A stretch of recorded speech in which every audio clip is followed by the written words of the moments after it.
Bom dia, estamos no dia 340 de leitura da Bíblia. Começaremos com Efésios, capítulo 3. A vocação dos gentios e o apostolado de Paulo. Por essa razão, eu, Paulo, o prisioneiro de Cristo Jesus, por amor de vocês, os gentios, se é que vocês ouviram falar a respeito da dispensação da graça de Deus a mim confiada em favor de vocês, pois, segundo uma revelação, me foi dado a conhecer o mistério, conforme escrevi há pouco, resumidamente.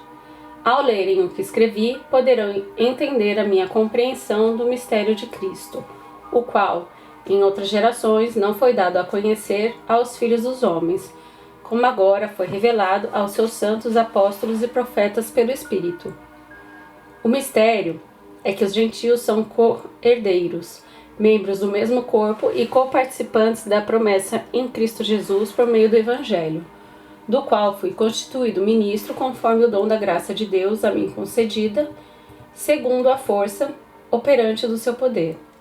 A mim, o menor de todos os santos, foi dada esta graça de pregar aos gentios o Evangelho das insondáveis riquezas de Cristo, e manifestar a todos qual é a dispensação do mistério que, durante tempos passados, esteve oculto em Deus, que criou todas as coisas. E isso para que agora, pela Igreja, a multiforme sabedoria de Deus se torne conhecida dos principados e das potestades nas regiões celestiais, segundo o eterno propósito que Deus estabeleceu em Cristo Jesus, nosso Senhor. Em Cristo temos ousadia e acesso a Deus com confiança, mediante a fé nele. Portanto, eu peço que não desanimem por causa das minhas tribulações em favor de vocês, pois isso é motivo de honra para vocês. Paulo ora novamente. Por essa razão, eu me ponho de joelhos diante do Pai, de quem toda a família nos céus e na terra recebe o nome. Peço a Deus que, segundo a riqueza da sua glória, conceda a vocês que sejam fortalecidos com poder, mediante o seu Espírito no íntimo de cada um. E assim, pela fé, que Cristo habite no coração de vocês, estando vocês enraizados e alicerçados em amor. Isto para que, com todos os santos, vocês possam compreender qual é a largura, o comprimento, a altura e a profundidade, e conhecer o amor de Cristo que excede todo entendimento, para que vocês fiquem cheios de toda a plenitude de Deus.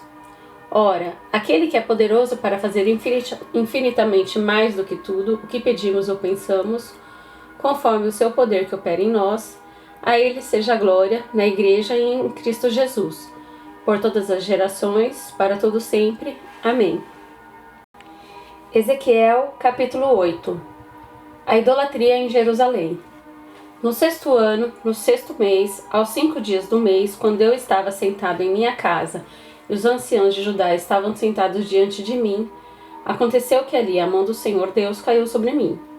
Olhei e eis uma figura como de um homem, o que parecia ser a sua cintura, e daí para baixo era fogo, e da cintura para cima, como resplendor de metal brilhante.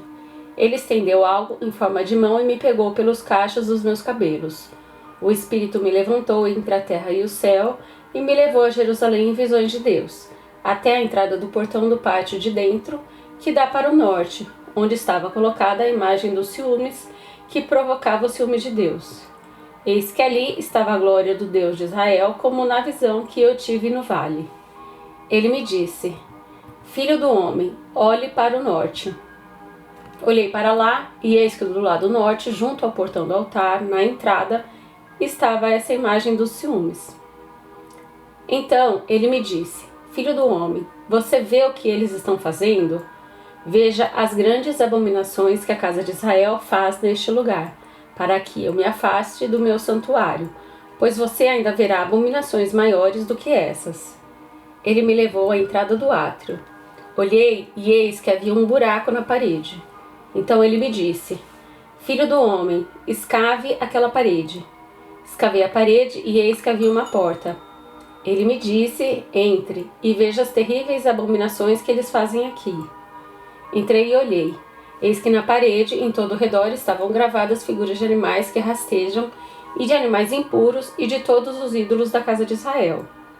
Em pé diante deles estavam 70 homens dos anciãos da casa de Israel, como Jazanias, filho de Safã, no meio deles. Cada um tinha na mão o seu incensário e subiu uma nuvem de incenso. Então me disse: Filho do homem, você está vendo o que os anciãos da casa de Israel fazem nas trevas, cada um na sua sala de imagens? Pois dizem: O Senhor não nos vê, o Senhor abandonou a terra. Também me disse: Você verá abominações ainda maiores que eles estão fazendo. Levou-me à entrada do portão norte da casa do Senhor, e eis que estavam ali mulheres assentadas, chorando pelo deus Tamuz. Ele me disse: Você está vendo isso, filho do homem? Você verá abominações ainda maiores do que estas. Levou-me para o átrio de dentro da casa do Senhor, e eis que ali, junto à entrada do templo do Senhor, entre o pórtico e o altar, estavam cerca de 25 homens, de costas para o templo do Senhor e com o rosto voltado para o leste. Adoravam o sol, virados para o leste. Então me disse: Você está vendo, filho do homem? Será que é pouca coisa para a casa de Judá o fato de fazerem as abominações que fazem aqui, para que ainda encham de violência a terra e tornem a irritar-me? Eis que eles chegam, o ramo ao seu nariz. Por isso também eu os tratarei com furor. Os meus olhos não terão piedade, e eu não os pouparei. Ainda que gritem aos meus ouvidos em alta voz, nem assim os ouvirei. Ezequiel capítulo 9. O castigo de Jerusalém. Então ouvi que ele gritava em alta voz, dizendo: Venham cá, vocês que estão encarregados da cidade, cada um com a sua arma destruidora na mão. Eis que vinham 6 homens pelo caminho do portão superior que dá para o norte, cada um com a sua arma esmagadora na mão. Entre eles estava um homem vestido de linho com um estojo de escriba à cintura. Eles entraram e se puseram junto ao altar de bronze. A glória de Deus de Israel se levantou do querubim, sobre o qual estava, indo até a entrada do templo. E o Senhor clamou ao homem vestido de linho, que tinha o estojo de escriba à cintura, e lhe disse: Passe pelo meio da cidade, pelo meio de Jerusalém, e marque com um sinal a testa daqueles que suspiram e gemem por causa de todas as abominações que se cometem no meio dela. Depois ouviu o Senhor dizer aos outros homens: Passem pela cidade após ele e matem. Que os olhos de vocês não tenham piedade e não poupem ninguém.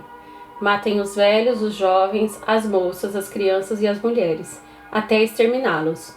Mas não se aproxime de ninguém que tiver o sinal na testa. Comecem pelo meu santuário. Então começaram pelos anciãos que estavam diante do templo. E ele lhes disse: Contaminem o templo. Encham de mortos os seus átrios. Vão. Eles saíram e começaram a matar na cidade. Enquanto a matança continuava, fiquei ali sozinho, caí com o rosto em terra, clamei e disse: Ah, Senhor Deus, será que vais destruir todo o restante de Israel, derramando teu furor sobre Jerusalém? Então ele me respondeu: A iniquidade da casa de Israel e de Judá é excessivamente grande. A terra se encheu de sangue e a cidade de injustiça. E eles ainda dizem: O Senhor abandonou a terra, o Senhor não nos vê. Quanto a mim, os meus olhos não terão piedade e não pouparei ninguém. Eu lhes darei o que merecem por seus atos. Então o homem que estava vestido de linho e que tinha o estojo de escriba à cintura relatou, dizendo: Fiz como me ordenaste. Isaías, capítulo 41. Deus promete salvar o povo de Israel. Calem-se diante de mim, ó ilhas, e que os povos renovem as suas forças, que se aproximem e então falem: Vamos nos reunir para o julgamento. Quem fez surgir no Oriente aqueles cujos passos segue a vitória? Quem lhe entrega as nações e faz com que os reis se submetam a ele? Com a sua espada ele os transforma em pó e com seu arco em palha que o vento dispersa. Ele os persegue e avança em segurança por um caminho em que ele nunca havia passado. Quem fez e executou tudo isso? Aquele que desde o princípio tem chamado as gerações à existência. Eu, o Senhor, o primeiro, e aquele que estará com os últimos, eu mesmo. Os países do mar viram isto e temeram. Os confins da terra tremeram, eles se aproximaram e vieram. Um ajuda o outro, e diz ao seu próximo: Seja forte. O artífice anima os ourives e que trabalha com o martelo. Encoraja o que bate na bigorna, dizendo que a soldagem foi bem feita. Então fixam tudo com pregos para que não oscile.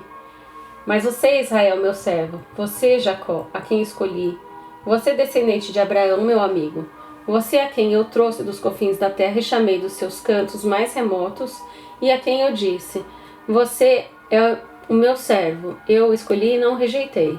Não tema, porque eu estou com você, não fique com medo, porque eu sou o seu Deus. Eu lhe dou forças, sim, eu o ajudo, sim, eu o seguro com a mão direita da minha justiça. Eis que serão envergonhados e humilhados todos os que se enfurecem contra você. Os que lutam contra você serão reduzidos em nada e perecerão. Você procurará os que lutam contra você, porém não os achará. Serão reduzidos a nada e a coisa de nenhum valor, o que fazem guerra contra você. Porque eu, o Senhor seu Deus, o tomo pela mão direita e lhe digo, não tenha medo, pois eu o ajudarei. Não tenha medo, ó vermezinho de Jacó, povozinho de Israel, pois eu o ajudarei, diz o Senhor. O seu Redentor é o Santo de Israel. Eis que farei de você um debulhador de cereais, cortante novo, armado de lâminas duplas. Você trilhará e esmagará os montes e reduzirá as colinas a palha. Você os jogará para cima com a pá e o vento os levará, e o redemoinho os espalhará. Então você se alegrará no Senhor e se gloriará no Santo de Israel. Os pobres e necessitados buscam água, mas não a encontram. A língua deles está ressequida de sede. Mas eu, o Senhor, os ouvirei. Eu, o Deus de Israel, não os abandonarei. Abrirei rios do alto dos montes e fontes no meio dos vales. Transformarei o deserto em lençóis de águas e a terra seca em mananciais. Plantarei no deserto o cedro, a acácia, a murta e a oliveira. Porei juntos no ermo o cipreste, o almeiro e o bucho, para que todos vejam e saibam, considerem e juntamente entendam que a mão do Senhor fez isso, e que o Santo de Israel o criou. O Senhor desafia os deuses. Exponham a sua causa, diz o Senhor. Apresentem as suas razões, diz o rei de Jacó. Aproximem-se e anunciem-nos as coisas que hão de acontecer. Conte-nos as profecias anteriores para que as examinemos e saibamos se elas se cumpriram, ou fale-nos a respeito das coisas futuras. Anuncie-nos as coisas que ainda hão de vir para que saibamos que vocês são deuses. Façam alguma coisa, seja boa ou seja má, para que fiquemos com medo e juntamente o veremos. Eis que vocês são menos do que nada, e menos do que nada é o que vocês fazem. Abominável é quem os escolhe. Do norte suscitei um homem e ele vem, desde o oriente onde nasce o sol. Ele invocará o meu nome, pisará os governantes como se fossem lama, como o oleiro pisa o barro. Quem anunciou isso desde o princípio, a fim de que o possamos saber? Quem falou disso antecipadamente para que digamos, é isso mesmo? Mas não houve quem anunciasse, quem proclamasse, nem ainda quem tivesse ouvido qualquer palavra da parte de vocês. Eu sou o que primeiro disse a Sião, ei-los ali, e a Jerusalém dou um mensageiro de boas novas. Quando eu olho, não há ninguém, entre eles não há nenhum conselheiro a quem eu pergunte e me responda. Eis que todos são nada, as suas obras são coisa nenhuma, as suas imagens de fundição são vento e vácuo.